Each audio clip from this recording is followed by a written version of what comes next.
Hi everyone. Today in this video, let us discuss about the thiopental. What is thiopental? Thiopental is one of the barbiturate which is used as IV anesthetic. And this drug is a sulfur-containing barbiturate which is unique in this category. And so many drugs can be used as IV anesthetics like the ketamine, propofol, etomidate, midazolam. All these drugs are belonging to the different categories. And thiopental is one of the drugs which is belonging to the barbiturates. Normally barbiturates are used as anxiolytics and hypnotics, but this barbiturate is used as an IV anesthetic because this drug is an ultra short acting barbiturate. So it is having a duration of action around 10 to 30 minutes. So it's having the fast onset of action and short duration of action. Therefore, the loss of consciousness can be restored after 30 minutes. So it is one of a fast acting IV anesthetic. So this is the structure of the thiopental. You can observe the thiopental is having the barbiturate ring system which is somewhat modified, and we can start the numbering from one of the nitrogens. So this is 1, 2, 3, 4 and 5. So this is a barbiturate with a sulfur at the second position. So it is a thiobarbiturate, and fifth position is having the two side chains. One is the ethyl side chain and another one is the 1-methyl-butyl side chain. So it is 5-ethyl, 5-1-methyl-butyl. This 1-methyl-butyl can also be called as pentane 2-yle. So 5-ethyl, 5-1-methyl-butyl, thiobarbituric acid. Now in this thiopental at the second position, instead of the oxygen, we can observe a sulfur. So in the normal barbiturates, we can observe the oxygen, but here it is having the sulfur. So it is a sulfur containing barbiturate. And because of presence of thiol group at the second position, this drug is having high lipophilicity. And as the lipophilicity increases, it can easily cross the blood-brain barrier. Thereby, it shows the fast onset of action. So thiopental is having the very fast onset of action. When it is given by the IV route, it can show the onset of action within 60 seconds. But this drug is having the very short duration of action, and duration can be observed within 10 to 30 minutes. And after 30 minutes, the consciousness can be restored. Now let us see how this thiopental acts. So thiopental is a barbiturate which can act like other barbiturates. It acts on one of the important receptors on the CNS. These are the GABA-A receptors. These GABA-A receptors are the inotropic receptors. They are coupled with the chloride channels, and GABA is one of the inhibitory mediator within the CNS. When the GABA is going to bind to the GABA-A receptors, it opens the chloride channels which produce the hyperpolarization, thereby inhibitory response in the central neurons. Now here thiopental can act on the GABA-A receptors, and since it is a barbiturate, it will have a different binding site compared to the benzodiazepines. So thiopental can bind to this ionophoric site on the GABA-A receptors so that it can open the chloride channels. In this way, the chloride channels are going to be opened by binding of the thiopental to the GABA-A receptors, and then this influx of the chloride ions can produce a hyperpolarization on the postsynaptic membrane. In this way, thiopental produces a hyperpolarization which produces inhibitory response. Therefore, this drug can increase the sleep. That's why this drug is used as a hypnotic. And it can also increase the anesthesia, loss of sensation. So all these actions are mediated through the activation of the GABA-A receptors. But as already we have seen that thiopental is in the high lipophilicity, so it can easily enter into the CNS. So it will have fast onset of action. But why it is having short duration of action? So one of the reason for the short duration is the redistribution of the thiopental, again because of the high lipophilicity. So redistribution of the thiopental. Now thiopental molecules can easily enter into the CNS because of their high lipophilicity. So within the CNS, they can act on the GABA-A receptors to produce the inhibitory response on the postsynaptic membrane, which induce the sleep and anesthesia.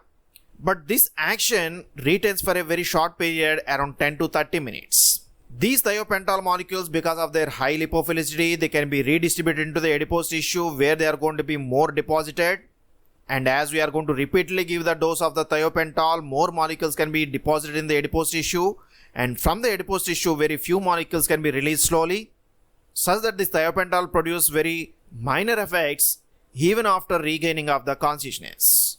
So this hangover effect is observed with the thiopental because of the slow release of the drug from the adipose tissue.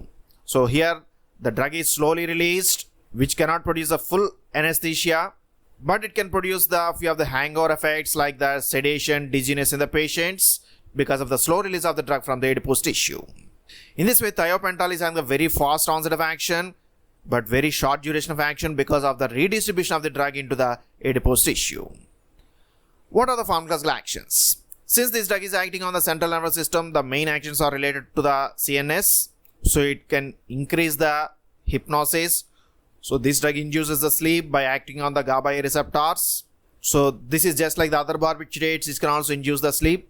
Second important thing is the anesthesia. It produces a rapid anesthesia within 60 seconds. So that's why it can be used as an IV anesthetic. Particularly this drug can be used in the cardiac anesthesia where it can decrease the contractility of the heart. And it can also be used to induce the anesthesia in other conditions like the glaucoma where this thiopental can decrease the intraocular pressure and can facilitate the induction of the anesthesia. And this drug can also decrease the cerebral blood flow and decrease the intracranial pressure. So all these are the central actions of the thiopental. And apart from this, thiopental can also act on the heart to produce the negative inotropic activity. So thiopental depresses the cardiac system, thereby it decreases the rate of contraction, which results in the decreased cardiac output. And as the cardiac output decreases, it results in the hypovolemia, and it can also produce hypotension. And because of this hypovolemia and hypotension, the reflex mechanisms may be developed which increases the heart to increase the rate of contraction. So this drug can also produce a tachycardia. In this way, thiopental can act as a cardiac depressant, thereby it can decrease the cardiac function, and particularly the systolic function is going to be affected by the thiopental.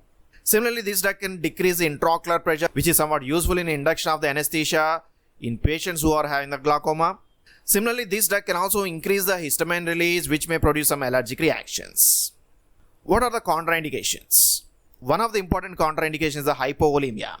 Already we have discussed that thiopental can decrease the systolic function, thereby decrease the cardiac output, which can produce a hypotension and hypovolemia. So if any patient is already having hypovolemia, then this thiopental is contraindicated because it produces severe hypovolemia, which may produce the coma and death in the patient. Similarly, another contraindication is the porphyria. Porphyria is a condition where there is increased porphyrin levels, and thiopental can induce the porphyria where it can increase the porphyrin synthesis so that it can increase the risk of the porphyria in the patients. So any patient who are having the porphyria, in such patients the thiopental is contraindicated. And this porphyria is one of the common side effects that is produced by all the barbiturates. Similarly, allergy. We have already discussed that thiopental can increase the histamine release, which produce some allergic reactions. So if any allergic reaction is observed with the thiopental, then this drug is contraindicated. And finally, hepatic failure. The hepatic failure can decrease the metabolism of this thiopental, which results in the slow metabolism and slow distribution of the drug, which may result in the accumulation of the thiopental, resulting in the toxicity. So in the hepatic failure, this drug is contraindicated.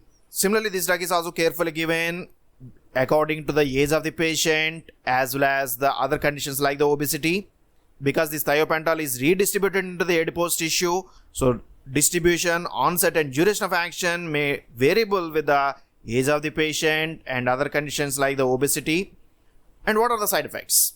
So already we have discussed the few of the actions are nothing but the side effects. Thiopental can produce a cardiac depression, which may result in the hypotension, hypovolemia, and it can also increase the heart rate by reflex action, which results in the tachycardia. And it can increase the histamine release to produce allergic reactions. Porphyria is the other side effect that can be observed with the thiopental. Apart from these side effects, it can also produce a sedation, some dizziness in the patients, which are the central side effects. So thiopental is one of a thiol containing barbiturate, which is having the very fast onset of action but very short duration of action. Because of its high lipophilicity, it can easily enter into the CNS, leading to very fast onset of action. But again, it is redistributed into the adipose tissue, which decrease the duration of action. So that's about the thiopental. Hope you have enjoyed this video. If you like this video, please subscribe to our channel, share this video with your friends, post your comments in the comment box. Thank you for watching this video.